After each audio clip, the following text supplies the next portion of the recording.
बाजार सावंगी येथील PM श्री आदर्श जिल्हा परिषद प्रशालेत 26 एप्रिल रविवार रोजी इयत्ता 4थी आणि 7वीच्या विद्यार्थ्यांसाठी शिष्यवृत्ती परीक्षेचं आयोजन करण्यात आलं होतं।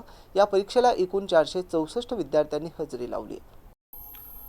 चौथीच्या परीक्षेसाठी एकूण 262 विद्यार्थी पात्र होते, त्यापैकी 25 विद्यार्थी अनुपस्थित। चौथीच्या परीक्षेसाठी एकूण 262 विद्यार्थी पात्र होते, त्यापैकी 25 विद्यार्थी अनुपस्थित राहिल्यानं 237 विद्यार्थ्यांनी परीक्षा दिली। तर इयत्ता 7वीसाठी 251 विद्यार्थी पात्र असून 24 विद्यार्थी गैरहजर राहिले। परिणामी 227 विद्यार्थ्यांनी परीक्षा दिली।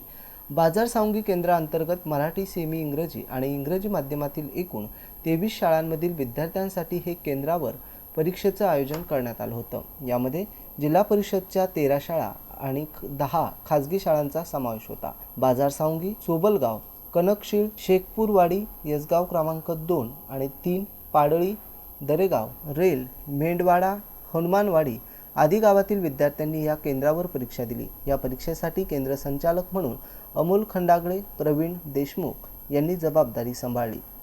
तसेच केंद्र प्रमुख म्हणून फिबी चव्हाण, सुरेश अक्कर, विजयकुमार अंदुरे, संतोष फाले, जयश्री गायकवाड, धम्मशिला कांबळे, विजया परिहार, ज्योती जंजाळ, अलका पवार आदी शिक्षकांनी परिश्रम घेतले। परीक्षा सुरळीत होण्यासाठी पोलीस बंदोबस्त देखील तैनात ठेवण्यात आला होता।